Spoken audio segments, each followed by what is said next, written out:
खेतरे पड़ी रही सुनार फसल खड़ारे भिजुछि वर्षकर बेउसा केमिति हेबो बिक्री किपरि मिलिबो मूल।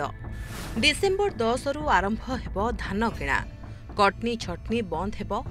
FAQ मान नहेले किणा जीवनी धान जहाकु नै चाषी चिंता भी डबल। एसबु भाभी भाभी कटुछि राति दिन केवल मुंडरे हाथ बांधि बसिबा सार आगकु धान किणा थिबारु सुवर्णपुर चाषी को काल साजिछि लगाण वर्षा। काली संध्यार हेलान झिपझिपि वर्षा लगी रही राति सारा वर्षा है आई 12 बालान झिपझिपि वर्षा चली आउ धान माने खेत अच्छे इटा आम खोलार भी धान पड़ी रही ये बचाले मैंने पाल ढापिनु खेत मान धान मान धोकार प्रभाव शुई पड़ी आउ पेटा भी केन पड़ी खोलान को धान भी पड़ी जेहेतु मंडी नुहे खुली धान तो उठे नहीं पारबार ताली आई दिन भर झिपझिपि वर्षा चली दिन 12 हेलान भी आम धान बचाले चली चेष्टा चली खेत जाइँ पेटा मैंने आर के बोहुँ भी आ खोलार पाल गुड़ा ढापिक अच्छे इटा आ दिन 12 ना कोहला पाग अच्छे आ झिपझिपि वर्षा चली रही ताली। चाष आरंभरू चषा पुओ को घारिथिला वर्षा अभाव केनाल नदी नाल पानी रे जेने तेने प्रकारे छिड़ा होइथिला फसल एबे ठीक अमल बेलकू मेरुदंड भांगिछि लगाण वर्षा। सुवर्णपुर जिले में गत 3 दिन वर्षा रे बेहाल स्थिति केउठी धान गछ चाष जमी उपरे पड़िछि तो आउ केउठी खଳାରେ ओदा होइछि।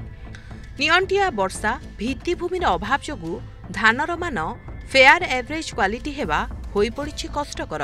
अनेक गाँव रे ग्राम खला नथिबारु गाँ दांडरे गड़ुछि धान तेबे जिले में अधिकांश चाषी मेसीन रे धान काटुछंती तथापि मंडी रे धान बिक्री हेबारे अनेक समस्या।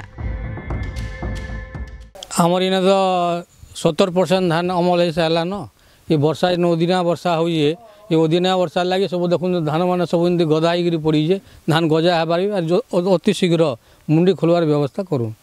चाषे तार परिश्रम सब खलारे आनिक गद सारान अमल हो सारान और बाकी किसी नाइन किंतु सरकार जल्दी मुंडीटा जल्दी खोलिले धान किंतु सुविधा कले तार सुविधा हो पार।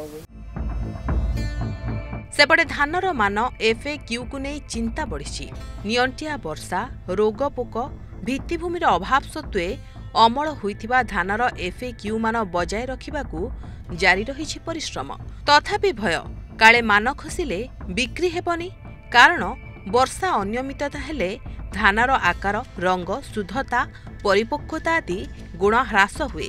चलित वर्ष धान क्षीर खाइला समय वर्षा न हेबारु किछि धानर मान कमिछि। मेघुआ पाग पई जदि धान खराब हुए तेबे केमिति धान बिक्री हेबो ताहा भी एबे बड़ प्रश्न। तेबे चाषी किभଳି भाबरे ठीक भाबे धान बिक्री करिवे से नै मध्य आगुकू निष्पत्ति नियाजिबो बोली कहिसंती जिलापाल।